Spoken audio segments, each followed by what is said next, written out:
नमस्कार मंडळी, kitchen queen रेसिपीजमध्ये तुम्हा सर्वांचं स्वागत आहे। आज पुरणपोळी बनवायची आहे, तीही कुठलीही डाळ न वापरता। काही लोकांना हरभऱ्याच्या डाळीचं पचायला जड असणारे पदार्थ असल्यामुळे खाणे टाळतात। आता चव पुरणपोळीचीच आहे, परंतु हरभऱ्याच्या डाळीचं पुरण बनवून जशी पुरणपोळी लागते त्याच्यापेक्षा थोडीशी चव वेगळी आहे, परंतु पुरणपोळी चवीला अप्रतिम लागते। काटोकाट सारण भरून केलेल्या किंवा काटोकाट पुरण भरून केलेल्या अगदी मऊसूत होतात। मग तुम्ही दुधासोबत खाऊ शकता, खिरीसोबत खाऊ शकता। अगदी मऊसूत आणि काटोकाट तुम्ही ते पाहू शकता। सारण अगदी कडेपर्यंत गेलेले आहे, संपूर्ण दिवस मऊसूत राहणाऱ्या। मग सकाळी डब्यासाठी बनवू शकता, नाश्त्यासाठी बनवू शकता। झटपट होणारे आहेत, चवीला पण छान लागतात। चला तर मग पाहूया कशाच्या बनवल्या।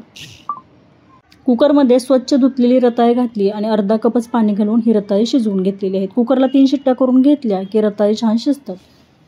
शिजवलेली रताळी थंड होते तोपर्यंत पीठ भिजवून घ्यायचं आहे। गव्हाचं पीठ 2 वाट्या घेतलं, चवीनुसार मीठ घातलं आणि थोडं थोडं पाणी घालून आपल्याला पीठ भिजवून घ्यायचं आहे।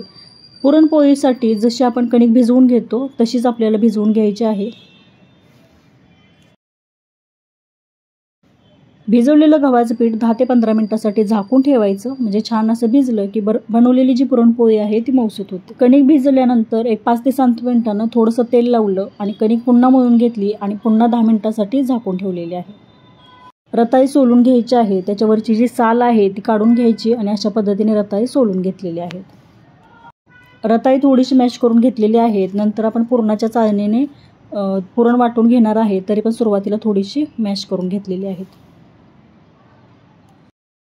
रताळी थोडीशी गोडसर असतातच, म्हणून त्यामध्ये मी अर्धी वाटी गूळ किसून घेतलेला आहे किंवा बारीक चिरून जरी घेतला तरी त्यामध्ये आपल्याला मिक्स करून घ्यायचं आहे। आणि पुरण जसं आपण गरम करून घेतो तसं कढईमध्ये हे दोन्ही एकत्रित आपल्याला गरम करून घ्यायचं आहे।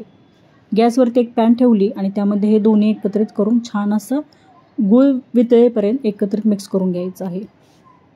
मिश्रण थोडंसं सैलसर असेल तर ते छान असं घट्टसर होईपर्यंत परतून घ्यायचं, म्हणजे बनवलेली पुरणपोळी फाटत नाही आणि एकसारख्या पुरणपोळ्या बनवता येतात। मिश्रण छान घट्टसर झालं, एका चाळणीमध्ये काढलं, म्हणजे पुरणाची जी चाळण असते त्यामध्ये मी अशा पद्धतीने पुरण जसं वाटून घेतो तसं एकसारखं वाटून घेतलं, म्हणजे एकसारखं पुरण आपल्याला आपल्याला पोळ्या छान बनवता येतील। डाळीचं जसं पुरण होतं तसं पुरण तयार झालेलं आहे। थोडीशी वेलची पूड आणि जायफळ वरून किसून घातलं आणि छान असं एकत्रित मिक्स करून घेतलं। अर्ध्या तासासाठी पीठ भिजत ठेवलेलं पीठ छान असं भिजलेल्या कणकेच्या म्हणजे भिजलेल्या पिठाच्या ज्यावेळी आपण पोळ्या बनवतो त्यावेळी अगदी मऊसूत पोळ्या होतात। एका प्लेटमध्ये भिजवलेलं पीठ काढून घेतलं, पुरण पण एका साईडला काढून घ्यायचं आणि थोडंसं पीठ लावून एकसारख्या पोळ्या लाटून घ्यायच्या आहेत। कणकेचा एक लहानसा गोळा घ्यायचा आहे, म्हणजे पुरणपोळीसाठी जेवढं पीठ घेतो तेवढं घ्यायचं। मोदक बनवण्यासाठी जशी पारी बनवून घेतो अशा पद्धतीने मी कणकेची पारी बनवून घेतली। त्यामध्ये आपल्याला आता सारण भरून घ्यायचं आहे, म्हणजे जे पुरण बनवून घेतलेलं आहे ते त्यामध्ये घालायचं आहे। जास्त पुरण वापरायचं, म्हणजे बनवलेल्या पोळ्या मऊसूत होतात आणि चवीलाही छान लागतात।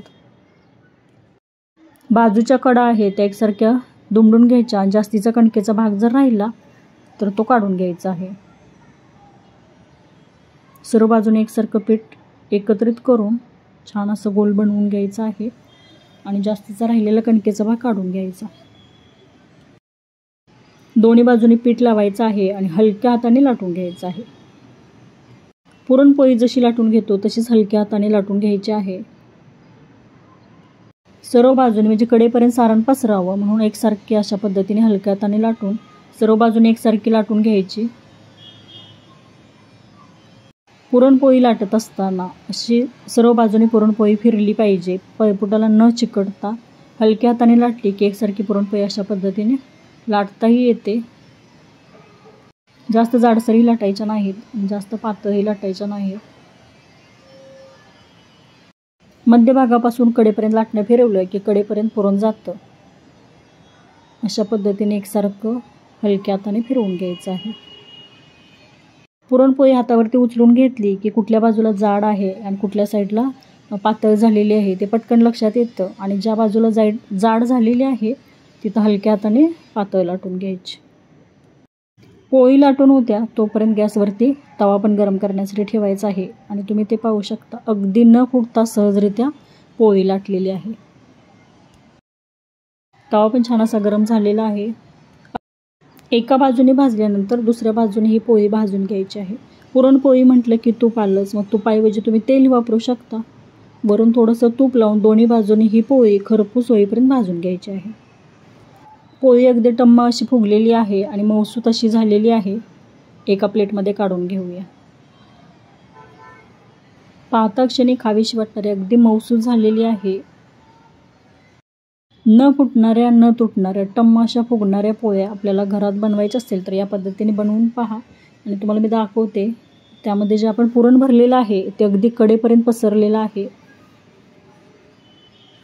एक पोळी लाटून आणि भाजून झाल्यानंतर मी तुम्हाला दाखवलेलं आहे अगदी कडेपर्यंत सारण गेलेलं आहे, म्हणजे पुरण अगदी कडेपर्यंत गेलेलं आहे. दुसरी पोळी या पद्धतीने लाटली आणि छान अशी तव्यावरती भाजून घ्यायची आहे. एका बाजूने पोळी भाजल्यानंतर त्याची बाजू पलटून घ्यायची, वरून थोडंसं तूप सोडायचं आहे आणि छान अशी खरपूस होईपर्यंत भाजून घ्यायची आहे. न तुटता आणि न फुटता अशा पुरणपोळ्या झालेल्या आहेत. एक बाजू भाजल्यानंतर थोडंसं तूप लावलं आणि दोन्ही बाजूनी छान अशी भाजून घेतलेली आहे. ही पण पुरणपोळी छान अशी टम्म फुगलेली आहे. दोन्ही बाजूनी खरपूस भाजून झाल्यानंतर एका प्लेटमध्ये काढून घ्यायची आहे. सर्व पिठाच्या सर्व सारणाच्या अशाच पद्धतीने पुरणपोळ्या बनवून घेतल्या, चवीला छान झालेल्या.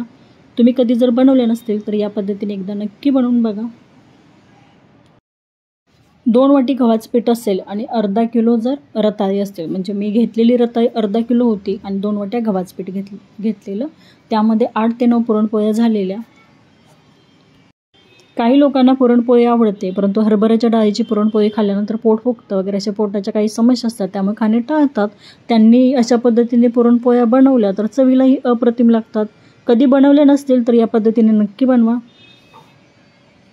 पाहता क्षणी खावीशी वाटणारे अगदी मऊ लुसलुशीत अशा पुरणपोळ्या झालेल्या. खिरीसोबत, दुधासोबत किंवा गुळवणी जरी बनवलं तरी त्यासोबत खाण्यासाठी या पुरणपोळ्या छान आहेत.